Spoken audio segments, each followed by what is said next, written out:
Hi and welcome to Unit 19 on human immunity. I am Louise Devan and during this presentation I'm going to look at human immunity. I will discuss non-specific defences against disease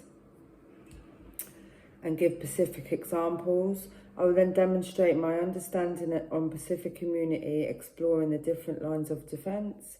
I will then move on to explain self-recognition and tolerance to own tissues, the rejection of organ transplant, and describe two specific immune disorders. To end the presentation, I will demonstrate my understanding on the biology of the vaccination. Human immunity is our body's responses to prevent us from infection and becoming unwell. This comes in many forms, some of which are stronger barriers than others. An infection is caused by unwanted organisms entering our bodies and can remain in the area they enter the body or spread or multiply around the body. Infections spread in various ways and can transmit to others through sneezing, food, coming into contact with an infectious person and coming into contact with their bodily fluids, and through animals or animal bites or insects. Also through indirect contact via touching surfaces or door handles that others have touched. There are four main causes that create an infection in our body. They're bacteria, viruses, fungi, and parasites. Bacteria are a group of single-cell microorganisms. Some cause infection and disease in animals and humans. The singular of bacteria is bacterium. Viruses are a very simple microorganism that infects cells and may cause disease. Because viruses can multiply only inside infected cells, they are not considered to be live, living organisms. Fungi are any group of spore-producing organisms feeding on organic matter, and parasites are an organism that lives in or lives on organism or other species and benefits by deriving nutrients at others' expense. Our bodies have three lines of defence when fighting infection. Both specific and non-specific defences work in the same way and do not counteract each other, working together to kill infection and fight off pathogens from invading our bodies. I'm now going to look at a few of the responses more closely. The first line of defence is how our body responds to pathogens. Our skin acts as an impervious barrier in the body's most vital defence, as it protects the whole body, and there are very few pathogens that can break through our skin and enter the body to cause infection or fever. Our skin fully protects the outside of our body and also the inside. Mucous membranes lines the inside of our organs and cavities throughout our body that are exposed to particles from the outside. The mucous membrane lubricates and protects these organs and cavities from abrasive particles and bodily fluids, as well as invasive pathogens. In the stomach, we also have hydrochloric acid in the gastric juice, which breaks down the food and the digestive system split up the proteins. The acid gastric juice also kills bacteria, and the mucus covers the stomach with a protective coating. A second line non-specific response to infection would include inflammation. This diagram that I've used in my presentation shows clearly what cells and what actions take place in order for an area to become inflamed. Inflammation is the body's immune response to an irritant. It includes redness, swelling, heat, pain, and loss of usual function. Inflammation is when a group of cells are sent to the injured or infected area to begin the healing process. These would include neutrophils, monocytes, and lymphocytes, which are all natural killer cells. A fever is a high temperature of 38 degrees or more. It is our body's physical reaction to an infection. A fever stimulates our immune system by raising our body's usual temperature to make less ideal conditions for bacteria to multiply and spread around the body. Phagocytic white blood cells are a type of white blood cell that uses phagocytosis to engulf bacteria, foreign particles, and dying cells to protect the body. Antimicrobial substances are therapeutic agents used to prevent or treat an infection. Disinfectants are antimicrobial agents applied to non-living surfaces. Antimicrobials work at cellular level to continually disrupt and prevent the growth of microorganisms. Macrophages are a type of white blood cell of the innate immune system that engulf and digest pathogens, such as cancer cells, microbes, cellular debris, and foreign substances which do not have proteins that are specific to healthy body cells on their surface. This process is called phagocytosis, which acts to defend and host against infection and injury. Macrophages are found in essentially all tissues in the body. Next, we're going to look at our body's third line of defense. It is specific immunity. It is solely our own body's responsibility to remember what it has attacked before and attack again. It relies on an individual response to attack pathogens that have previously invaded the body. This consists of cells tailor-made to get rid of specific microorganisms that have already invaded your tissue. Special cells called dendritic cells are the point of communication between innate and adaptive immunity. Acquired immunity, as I mentioned earlier, is the level of immunity we are born with, so this would be known as natural immunity. Immunity can also be gained through vaccination to specific diseases. Our sensitivity to invaders differs between each individual. Some suffer with allergies to specific things.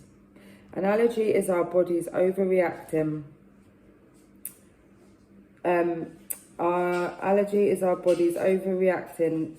To foreign bodies that enter our body.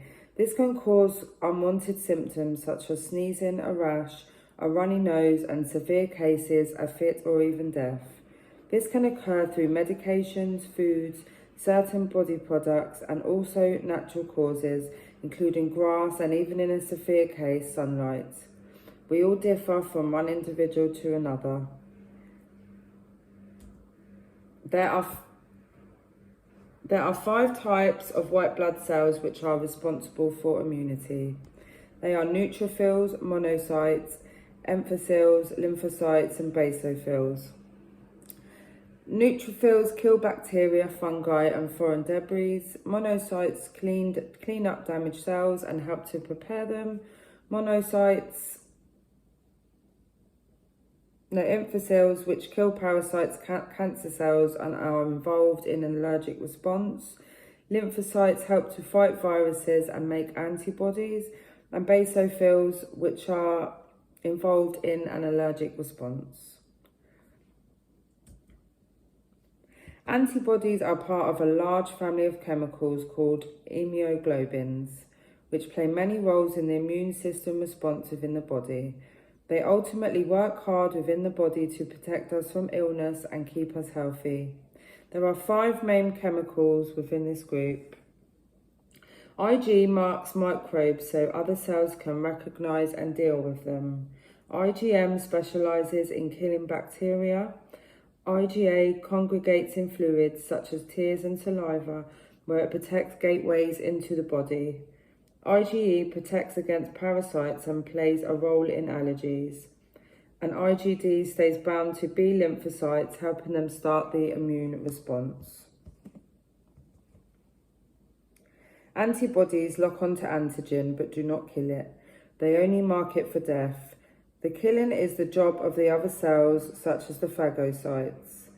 And that is directly quoted from Newman T 2023, which I've referenced at the end of my presentation notes. Self-tolerance involves our immune system having the ability to recognize self-produced antigens, whilst also having the ability to recognize foreign bodies and respond appropriately. Our immune zone tolerances learn to understand what our bodies can tolerate and what is harmless to us. The level of this protection can vary significantly from one to another. An example of how this would be something unharmful, like the food we eat and how our bodies respond to this. Intolerances can vary hugely from a person to a person. Many people in the UK are on the list for life-saving surgery involving the donation of another person's organ, cells or bloods. However, this comes with a huge risk that a person's body may reject this organ or cell or blood and attack. The immune system will begin to destroy the organ's tissues as it is recognised as a foreign body. To reduce this risk, an immune therapy can be given to slow down our body's response to this. Hyperacute rejection occurs a few minutes after the transplant when the antigens are completely unmatched. Acute rejection may occur at a time from the first week after the transplant up until 3 months after, and a chronic rejection can take place over many years. In an attempt to eliminate these symptoms, matches are often made before the transplant takes place to ensure the patient's safety.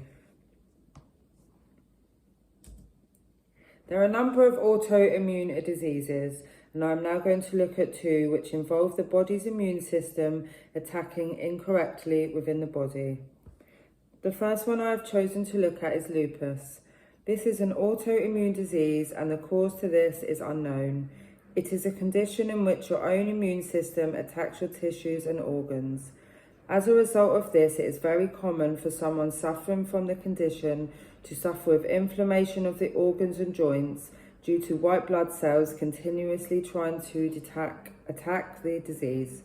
There is no cure for the condition, but individual symptoms can be managed with painkillers, anti-inflammatory medications and steroids. It can cause excessive tiredness and also skin rashes. Rheumatoid arthritis is a long-term condition that causes pain, swelling and stiffness in the joints. The condition usually affects the hands, feet and wrists.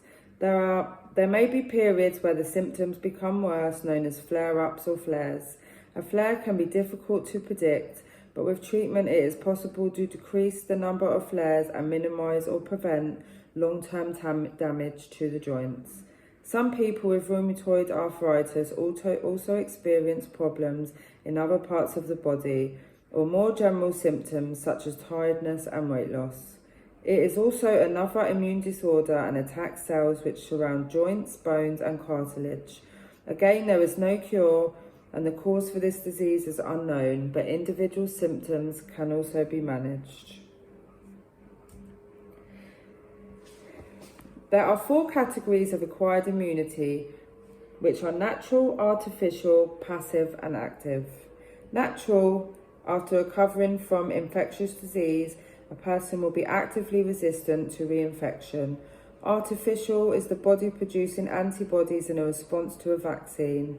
Passive is antibodies are passed off via breast milk between a mother and a baby. And active are a person's own body's responsibility for fighting the pathogen and protecting us.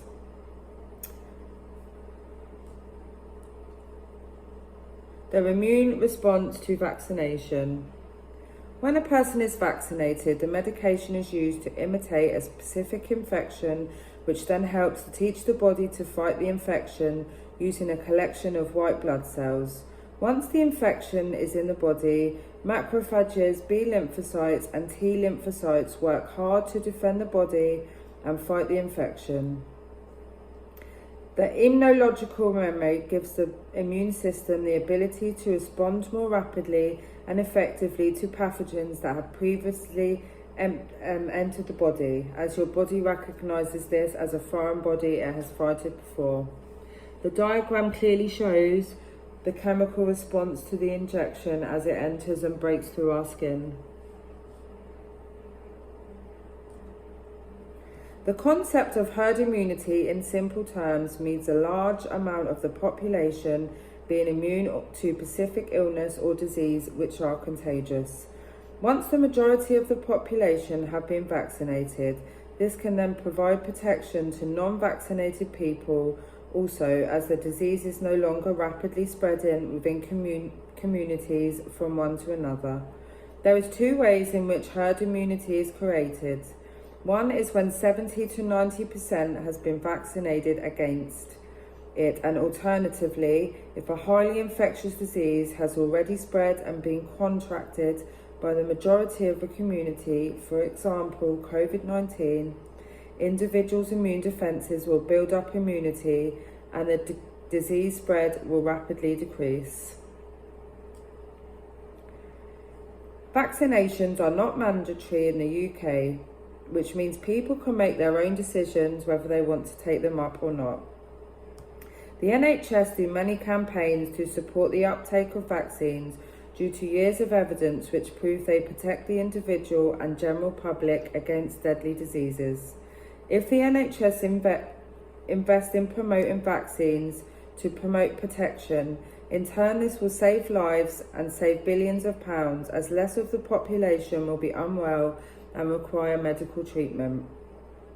Campaigns will argue vaccines save lives, whereas people that choose not to uptake a vaccine believe that their body will use its own defence to fight infection naturally.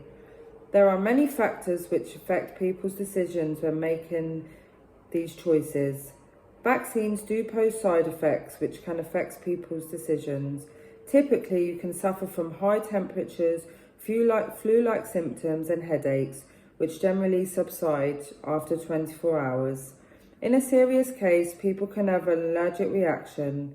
There are risks involved with all medications we take, so it's ultimately each individual choice whether they take it up or not, and they need to look at the pros and cons. The benefits to vaccinations are huge, as it supports the body's immunity to killer diseases and protects the public against unwanted illness. It acts as a protection and promotes the body to produce antibodies which will fight foreign bodies if they enter the body. The vaccination has completely eradicated some diseases in the UK since its development, which ultimately shows that it is working. To conclude this presentation, I've picked out some main points which I would like you all to remember. Human immunity is our body's response to prevent us from becoming unwell. There are 3 lines of response to infection, both specific and non-specific. White blood cells within the body are the main contributors to fight pathogens and invaders from making us unwell. Our body's antibodies work hard to protect us against infection we have already encountered, which means our body will remember which infections it has previously had within the body, and an immunological memory will work hard to reattack. Immunity is supported by vaccination, but importantly remember, this is not the only way we can fight disease. A healthy lifestyle, making healthy choices, making sure that we eat well and look after our bodies also supports our immunity. And there is also a huge range of vitamins and minerals you can take which would support your immunity. It doesn't necessarily mean that you have to be vaccinated. That's not the only route. You also inherit a lot of your mum's immunity when you are born. This is passed between mother and baby. So it's up to an individual how they would like to protect their bodies. Thank you for listening to my presentation today. I have uploaded the course notes alongside the video, so you can refer back to anything that I've said. Thank you, bye.